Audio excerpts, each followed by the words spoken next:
Happy Veterans Day! Even though it is a cold night, there are plenty of warm hearts for America's brave. Tell me, what is today? Veterans Day. And this is a time to honor men and women in the armed forces. For Hot Springs, that means hosting a Veterans Day parade tonight. They are saving our country and they're battling for us to keep our country and our freedom. Freedom that Vietnam veteran Alan Humphrey says is dear to his heart, never thinking twice about serving. I do not regret it. If I had to do it over again, I'd do it again. Bill said he had to break down, he had to get a different piece of equipment. Veteran Bill Sexton has helped plan this event for the past 14 years and says each year is special. Today is a great opportunity for veterans to either participate in the parade or to just be out there and standing on the side of the road. We have great forces. We've got the most powerful forces in the world, and they're all volunteers. There are many reasons why people appreciate our heroes. Because if they didn't fight, we would have to pay a lot of taxes. That's one good way to put it, huh? But whatever the reason, there's one word to describe their actions. And what do you want to say to those veterans out there? They're awesome.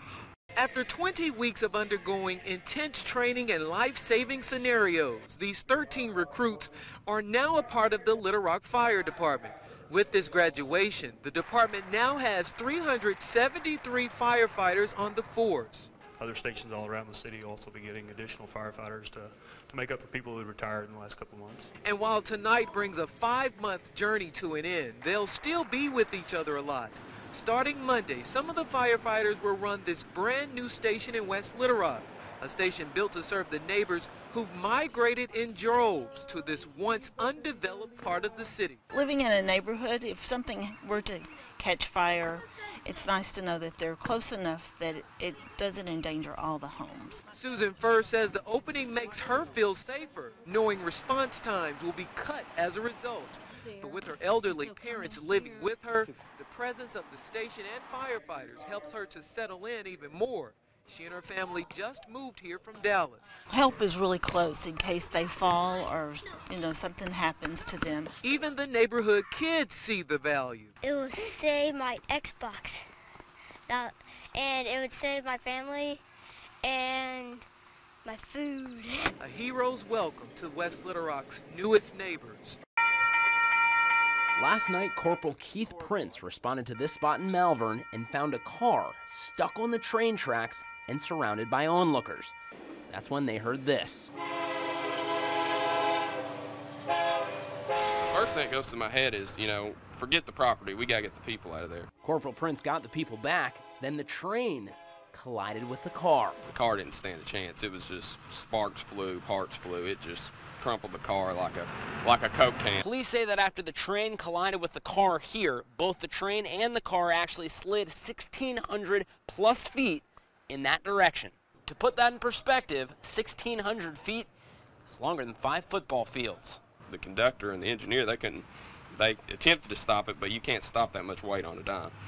Whenever it hits it, it's going. So how did the car get stuck on the tracks in the first place? Well, police officers say the driver, Jamie Deere, was drunk. They think she meant to take this right turn just after the tracks, but instead made the turn on the tracks. For the record, police say she had a 6-year-old boy in the car with her.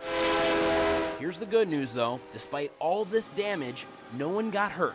Not Deere, not the 6-year-old, not a single onlooker. That's our #1 mission here, That's to protect people. That's our job. That's what we do. The Purple Cow has been serving Yarnell's ice cream for over 22 years, up until they closed last year. Once Yarnell's went out of business, we kind of slowed down a little bit because, a lot of people love Yarnell's ice cream. Tell me the best part about your milkshake. The Yarnell's ice cream. I'm not sure if everybody is aware that it's changed. This is so good, Cass. I'm sure once the word gets out, it's a lot of people that'll be pretty excited. Enjoy. Thanks. I usually come to the Purple Cow for the milkshakes. Me and my granddad used to come here almost every day and get these. When we had Yarnell's ice cream, business was ridiculous crazy because everybody loved Yarnell's ice cream.